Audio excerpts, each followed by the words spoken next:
writing the Jamb exam and you come across a problem like this. Now the question says the system is at the verge of sliding. The coefficient of static friction between mass m1 and the table is, you notice there are two masses m1 and m2, of which m2 is hanging and m1 is resting on a table or on a platform. Now we are asked to find the coefficient of friction in terms of the masses. Now to do that, we are going to take account into the formulas and equations that are used in solving problems like this. Now to do that, for this first one, we know there's going to be a tension T acting here and there's going to be a tension T. Now for this one, there's going to be a weight W, which is equal to m2 times G. Now if we apply the equation to this first one, since it is at the verge of sliding, just like the question said, at the verge of sliding, it means its acceleration is equal to 0 because it is not moving. But assuming it was already sliding, acceleration would have had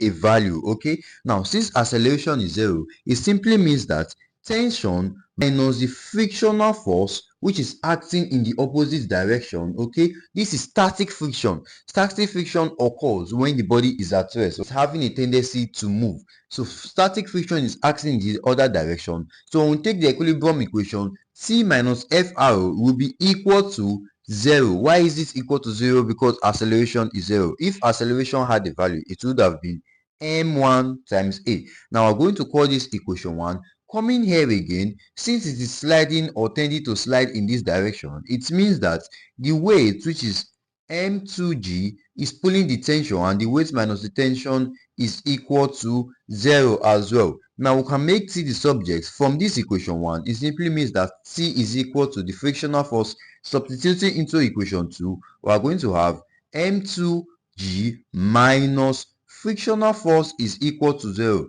Now from here, frictional force is equal to m2 times g. Now if you recall, frictional force is equal to coefficient of friction times the normal reaction. So we have coefficient of friction times the normal reaction equals m2g. Now normal reaction, on the other hand, is the weight of the body. So the weight of the body, which is m1, is the normal reaction, and that is equal to coefficient of friction times m1g equals m2g. Now g cancels out g, so we are left with coefficient of friction is equal to m2 divided by m1, which gives us option C as our answer. And that is how a problem like this is being solved.